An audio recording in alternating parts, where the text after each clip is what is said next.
Leo tarehe 16 ya mwezi huu wa pili mwaka 2026 ilikuwa ni siku ambayo kesi inayomkabili mwenyekiti wa Chama cha Demokrasia na Maendeleo kwa maana ya Chadema, Tundu Antipas Lissu, ambaye leo alikuwa pia anaenda kusikiliza kesi ambayo ipo huko mahakamani. Sasa leo kulikuwa na mashahidi tofauti ambao walikuwa wanatoa ushahidi wa kile ambacho kinaendelea kwenye kesi yake ya uhaini. Sasa tunaarifiwa kwamba shahidi mtata, mwanachama au mwanachadema aliyemkataa Lissu aonyesha kukelwa na maswali, mwishowe akaamua kusema tu maswali ya Lissu ni ya kitoto. Sasa hii imekaa vipi? Baada ya shahidi aliyepewa jina la P8 kumaliza au P8 kumaliza kutoa ushahidi wake, Lissu alipewa nafasi ya kuuliza maswali ya dodoso kwa maana ya cross examination. Sasa mahojiano yao yalikuwa hivi. Lissu alianza kwa kumuuliza kuwa, je, ukionyeshwa maelezo yako ulioandika utayatambua? Lakini shahidi yeye akasema, si jukumu langu, ni la mawakili. Lissu akauliza tena, unabishana na mwenyekiti wako? Shahidi akasema, sasa hivi wewe si mwenyekiti, ni mshtakiwa. Lissu akauliza tena, umesema tarehe 22 ya mwezi wa 4 2025 ulipoenda kuripoti kwa RCO ulichukuliwa na afande akakupeleka kwenye ofisi ya afande mwingine Michael, tuonyeshe kama kuna sehemu umeandika hayo. Shahidi akasema hakuna sehemu kama hiyo.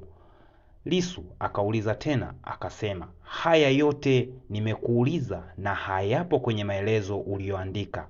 Umesema mahakamani kwa sababu unaamini yana maana kweli au si kweli? Shahidi akajibu ni kweli. Lissu akauliza tena, nitakosea nikisema kwamba hukusema polisi kwa sababu unaamini sio mambo muhimu? Shahidi akasema utakosea. Lissu akaendelea kuuliza akasema, waeleze majaji kama umeeleza kwa nini hayo mambo hukuyasema tarehe 22 ya mwezi wa 4 ya mwaka huo 2025. Shahidi akasema hapana. Lissu akauliza tena, umesema mwenyekiti alisema tutakinukisha. Waeleze majaji kama katika hayo uliyoyasikia akisema tutakinukisha alieleza maana ya tutakinukisha? Shahidi akasema ulieleza. Lissu akasema nilisema nini? Shahidi akasema kukinukisha ni kama tunafanya uasi. Lissu akaendelea kuuliza maswali yake, akamuuliza tena, unafahamu maana ya kukinukisha kwa Kiswahili? Shahidi akajibu ni hivyo kukinukisha. Lissu akaendelea kuuliza, akamuuliza, inatokana na neno nuka au nukia? Shahidi akasema mimi namfahamu neno kukinukisha, hayo mengine nisielewi. Lissu akaendelea kuuliza, waeleze majaji kama hiyo video ulioiona mtandaoni umewasilisha leo mahakamani? Shahidi akasema hapana. Lissu akaendelea kuuliza, hasira zako kwa sababu ya wizi wa uchaguzi? Shahidi akasema hayo najua moyoni mwangu, twende kwenye pointi. Lissu akaendelea kuuliza, waeleze majaji waeleze majaji kama kuanzia tarehe 4 ya mwezi wa 4 ya mwaka 2025 Lissu ametoa kauli. Shahidi akasema hajatoa kwa sababu ni mhalifu. Lissu akaendelea kumhoji huyu shahidi. Akahoji tena, ngoja nikuweke sawa kwa sababu wewe ni mwanachama wangu, huwezi ukanisumbua. Shahidi akasema mimi sio mwanachama wako, mimi sio mwanachama wako mshtakiwa. Lissu akaendelea akamuuliza, umenigeuka? Shahidi akasema, kwa sababu umeingiza kwenye hatia, sikutarajia hata siku moja nitakuja sehemu kama hii. Lissu akaendelea kumhoji, waeleze majaji, tangu ulioandika maelezo hayo 2025 uliwasiliana na polisi mara ngapi? Shahidi akajibu akasema, juzi tarehe 14 nilipigiwa simu nikiwa nyumbani, natakiwa kufika Dar es Salaam. Lissu akaendelea kumhoji, waeleze majaji kama umetishwa na kiongozi wa Chadema au mwanachama mfuasi. Shahidi akajibu, nakumbuka alisema mtu yeyote anayetoa ushahidi kwa mwenyekiti wetu lazima tusalimiane naye. Lissu akaendelea kuuliza, aliyekuwa anasema hayo maneno ni nani? Shahidi akajibu kwamba ni mwanaume, haiwezekani kumtaja kwa ajili ya ulinzi wangu binafsi. Lissu akaendelea kuuliza, kuna kiongozi yoyote wa Chadema au mfuasi aliyetishia ndugu zako? Shahidi akajibu, hakuna, maana hawanijui. Lissu akaendelea kuhoji, umesema ulivyokamatwa tarehe 8 ya mwezi wa 4 2025 ulihojiwa polisi? Shahidi akajibu, sikuhojiwa polisi, nilihojiwa kwenye ofisi ya RCO. Lissu akauliza tena, huyu RCO ni polisi au bwana mifugo? Shahidi akajibu, mbona una maswali ya kitoto aisee? Lissu akauliza tena, nitakosea kwamba nikisema umefutiwa kesi ili uwe shahidi kwenye kesi hii?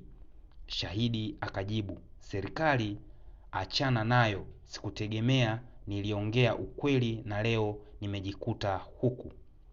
Baada ya maswali ya dodoso kuisha, hapakuwa na maswali ya re-examination kutoka kwa jamhuri, hivyo waliomba shauri kuahirishwa kwani hapakuwa na shahidi mwingine aliandaliwa kwa siku hii ya leo.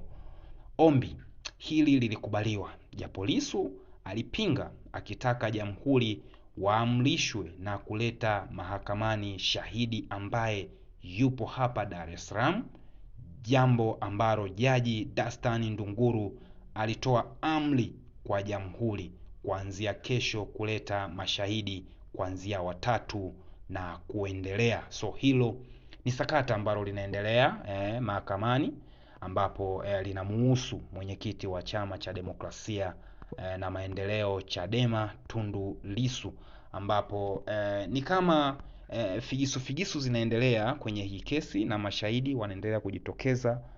Ukiangalia wengine ni hao wanachama wa Chama cha Demokrasia na Maendeleo. So kuna mambo mengi ambayo yanaendelea kwenye hii kesi, lakini tuendelee kumuombea Tundu Lissu, lakini pia tuendelee kuombea wale wote ambao wana kesi mahakamani ili haki itendeke kwa kila mmoja ambaye kama anakosa basi, lakini kama hana kosa basi pia haki ionekane. Lakini nikajaribu kuona ni jinsi gani pia wadau na wenyewe wanaliona hili sakata linavyoendelea. So nikamuona hapa mmoja anaitwa Amida Ramadhani, yeye akasema eti sikuhojiwa na polisi, nilihojiwa na RCO. Anavyofikiri RCO ni kamanda wa sungusungu. So huyu alijaribu tu kutanabaisha kile ambacho kinaendelea. So issue nzima imekaa hivyo, lakini mimi nimejizatiti kukuletea sakata zima mpaka pale kesi hii itakapoisha. So wewe kazi yako ni kusubscribe tu kwenye channel yetu, lakini pia bonyeza alama ya kengele, usiache kucomment, lakini pia itakavyowezekana unaweza pia ukashare, kwa sababu hii ni kesi ambayo inamuhusu kiongozi wa chama kikubwa tu hapa Tanzania, lakini pia siku za hivi karibuni ameonekana kuwa kipenzi cha hata ambao sio wanachama wa hiko chama. Ni watu tu ambao wameonekana kupenda kutokana na kile ambacho anakiongea na jinsi gani ambavyo anajitetea. Hapa namzungumzia Lissu. So tuendelee kufuatilia kile ambacho kinaendelea, ni jinsi gani ambavyo hii kesi itaisha na itamalizika kwa staili gani.